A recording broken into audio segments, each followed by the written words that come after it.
Do you know how to change the world? We're going to talk about that on this episode of 5 Minutes with Dad.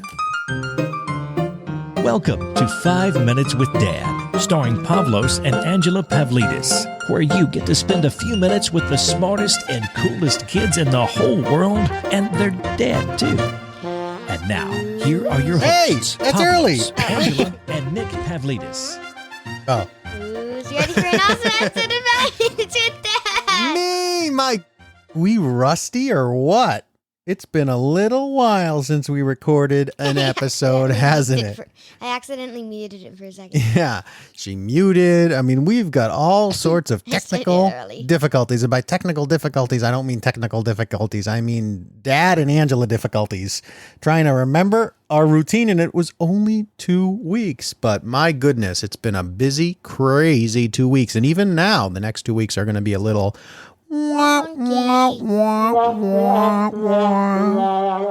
my business is busy. We got activities going. You got camp? You got camp? Camp. You got camp, and we got 5 minutes with that. So we're back on track. My goodness, does it feel good to be recording or what? It does. I was a little nervous there. You took a little while to answer. You had to think about it. No. All right. So we got an important episode today. We're going to talk about how to change the world. You want to change the world, Ange? Mm-hmm. Oh, wow. You sound excited. Why not?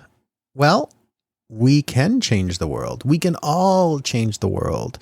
And we're going to talk about that. But first, who's ready? Or Ange is looking for her buttons. Who's ready for the resource of the week sandwich? Angela is ready, and I'm ready. Hold on. My goodness. Oh, Ange, you got to tell me what this resource of the week is so I can look it up on Amazon. Yeah. All right. So, all right. Resource of the week sandwich. We are all ready for it. Oh, my goodness. This is a wonky episode. Try it again. Eat every snack. There we go. Now Ange is back to eating every snack. There we go. Ready? Eat every snack. There we go. She got it. It was only like your 9th or 10th try, too. Not bad. All right, Ange, do you want to do the first joke or the knock-knock joke? The first. Okay. Who do you... Nope. Oh, who do you... What do you do if someone rolls their eyes at you? What do you do if someone rolls their eyes at you? I don't know. What do you do if someone rolls their eyes at you? Rolls them back. Roll them back? Oh, I meant to say roll, not rolls. That's okay. Rolls them back. Ah, I get it. So if someone literally rolls eyes at you, roll them back. Like literally push them at you. Like not just rolls them back into their head like when they look up.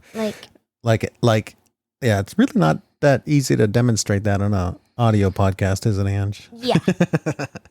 All right. To take a short little video. Yeah. Well, Ange, why don't you tell everybody about the resource of the week this week? What's the resource of the week? What's it called? Squishmallows. Squishmallows. It's now what makes this? It's like a teddy bear, right?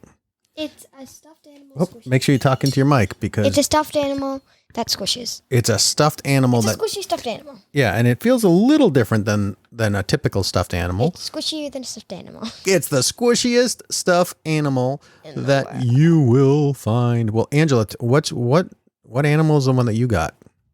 I don't know. For some reason, I think it's a cat butterfly. It's a cat with wings.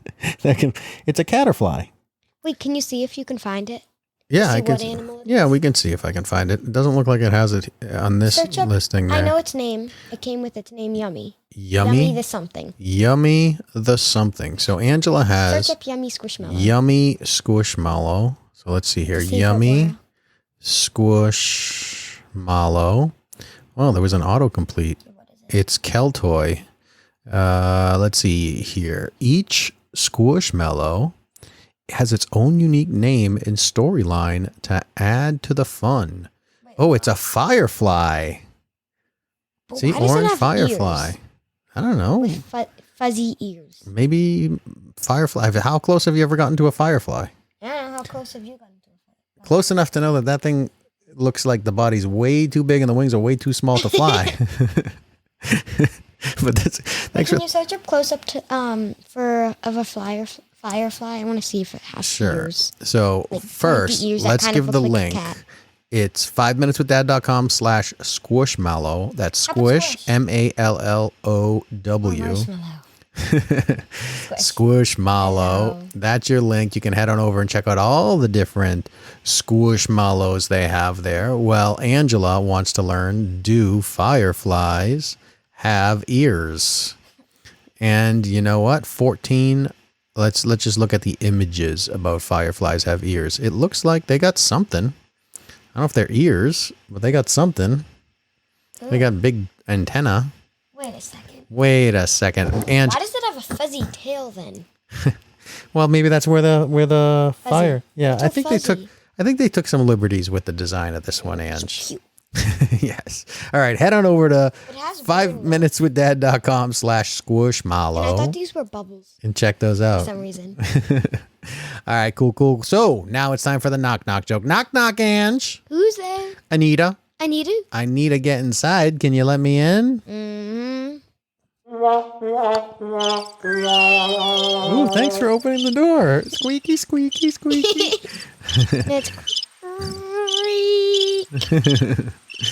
Yes. All right, Ange.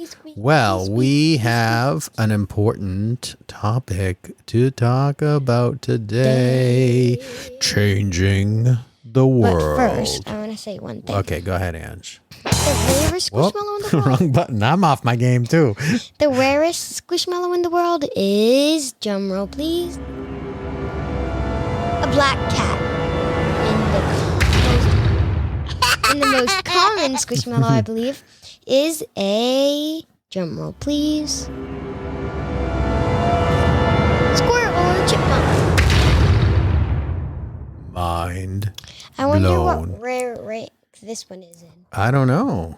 When I looked it up to find out if it's a firefly, it told me that it was out of stock on that other website, Squishmallow Rarity. Let's see here. Rarity list. Oh, there's a list. See, the rarity key, the collector's. Oh, you can collect Squishmallows. Well, it sounds like, I don't know how you tell which one's rare. There's a dog. They have all sorts of. Oh, I see. There's common. There's one named Angie. Angie. I want Angie. Angie is a brown Shiba Inu with a white belly. It I is want it. a common one. All right. Well, you earn money. You can save up. We'll have to know. It's Squishmallows. You can look up the list there. I wonder where let's see. This is rare. So Buffy, a red bat with black wings, is rare. Brody, a dark blue dinosaur with white belly and textured scales, is rare.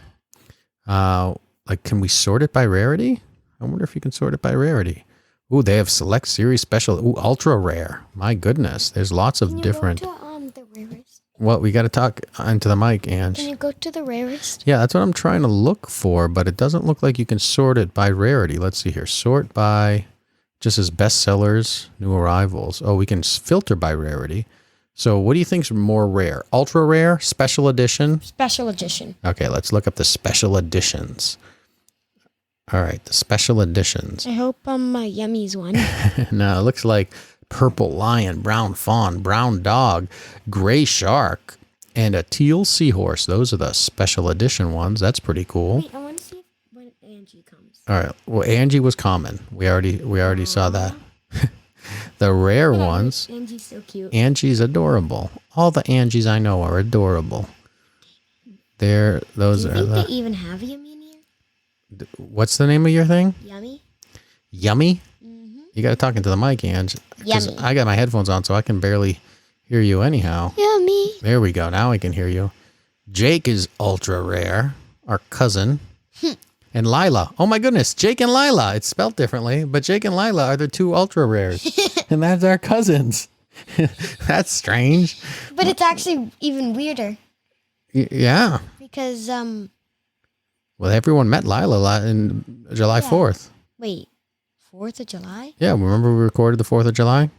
It's even weirder because we know two people named Jake and Lila. Yeah, brother and sister. OMG. But I don't think the Jake Squishmallow looks like a boy. Yeah. It looks like a teal unicorn. What was the name of your Yummy? Yummy? It's called Yummy? Mm-hmm. Your Yummy. All right. Yummy. I don't see Yummy. Oh, wait. I don't see Yummy anywhere. We'll have to look it up afterwards. Or search I searched Firefly. Firefly. Nothing came up. Can I see?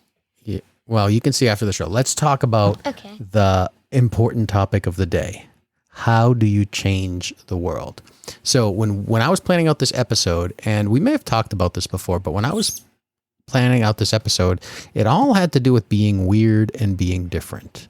And there was a quote by a guy named Steve Jobs. You know who Steve Jobs is? Do you ever see an iPhone? Yeah. Steve Jobs is responsible for creating the iPhone. Oh, I thought you said he's responsible for knowing how to create the iPhone. He ran and founded a company called Apple. You ever hear of a company called Apple? Mm-hmm. Steve Jobs I'm founded pretty sure that. everyone has. Yes.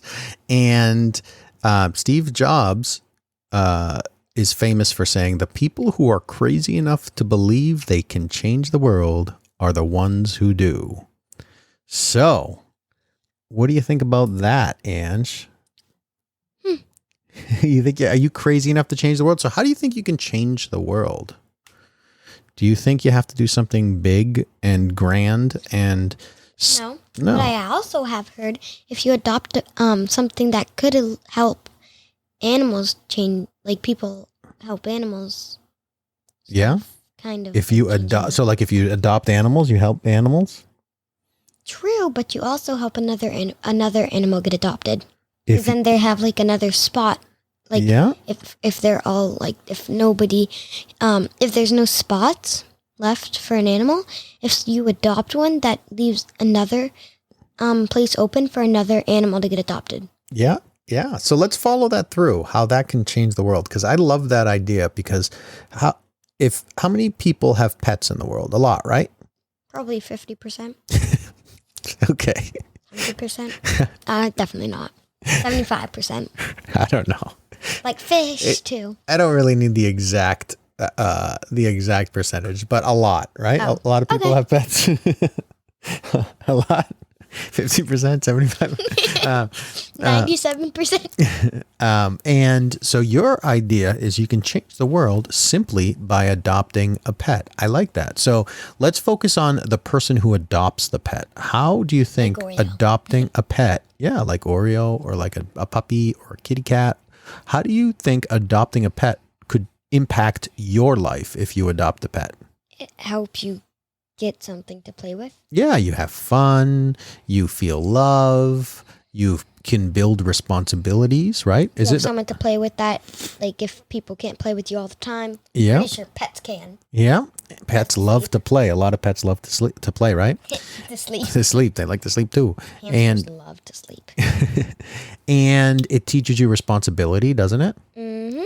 And learning responsibility, how does that impact as you get older? How does that impact you? It helps you know how to do more stuff, and it could also help you change the world. Yeah, because you learn how to take responsibility. You learn how animals react. You might learn a little bit about problems that animals have that you might want to solve. Kind of like help other people adopt animals or teach people how to take better care of animals. And you make a positive impact in the world just through animals. And it all starts by adopting an animal, doing something nice that helps you become more knowledgeable, more responsible. Yeah. And more responsibility. That's all right. And more experienced taking care of an animal. How cool is that? Awesome. Now, how do you think that impacts? So then when you're older and you're more responsible, you can get a job, you can create a business, you can help people. You can also get a pet that's kind of harder to take care of. Yep. You can do you can do all sorts of things. So one little act, one small gesture, one simple activity can lead to a whole bunch of things in the future, right? Mm-hmm. Now, that's let's say that is one way how something simple like that impacts you, and then you can impact people in the future. You mentioned a second thing. By adopting a pet, you create an opportunity for another pet to go to the pet store, or to go to a breeder, or to take a spot at or to go to an animal shelter. An animal shelter, yep, that otherwise wouldn't have room for it, and get adopted by a family. And then what happens with that family? That family learns how to take care of pretend they got a guinea pig. Yeah. I don't know. Like how to take care of guinea pig, and also some harder animals, like sometimes. Yeah. Because you have to know how to be responsible enough to take care of that, and that could show you that you're ready for another harder animal. Yeah, so the same thing that happens in your house happens in the other person's house when they adopt the animal that you created a spot to help open up. Mm-hmm. And then what happens with the spot that opens up because of them? Same thing, right? Yeah. One little act can create ripple effects that go far beyond what you did, and all because you did something nice for you, and something simple. Now let's use one other example, and then we're going to wrap this up, because I like when we have nice punchy little episodes, short little episodes where we get into a topic. Make a 15-second episode. 15 seconds with Dad. So what about if you just did a random act of kindness?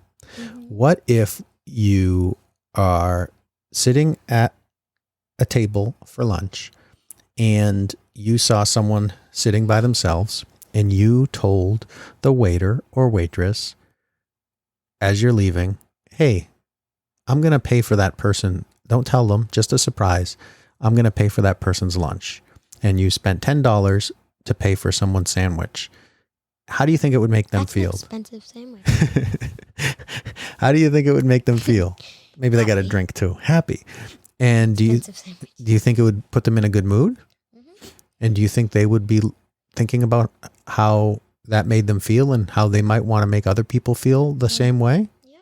Yeah. So a little act of kindness can have ripple effects too. There are lots of stories about people going to Starbucks or people going to Chick-fil-A, and what they do is they go through the drive-thru, and when they get up to the front of the drive-thru and it's time for them to pay for their food or their drink, they say, I'm going to pay for the person behind me too. And tell them just thank you, and if they want, they can pay it forward. So pay it forward means they do an act of kindness for someone else. So don't pay me back, pay it forward. So there are all these stories of these chains of dozens and sometimes more than 100 cars, all continuing the chain, paying for the person behind them because the person in front of them did. That's a really good example of how you do one thing can impact and continue to grow and build and create a whole bunch of joy and a whole bunch of happiness. And that's really all you need to do to change the world. Simple things: to eat nice, be nice, sleep nice, to be kind, to show gratitude, and to demonstrate, to be an example of positivity in the world. And you think you and I can do some positivity this week? All right. Let's drop it there. Wow. How good does it feel to be back? Check out 5minuteswithdad.com/squishmallows. With Dad. To connect with Pablo, Bye. and Nick, subscribe to the 5 Minutes with Dad newsletter at 5minuteswithdad.com. Thank you for listening to 5 Minutes with Dad. And make sure to tune in next week for another awesome episode of 5 Minutes with Dad.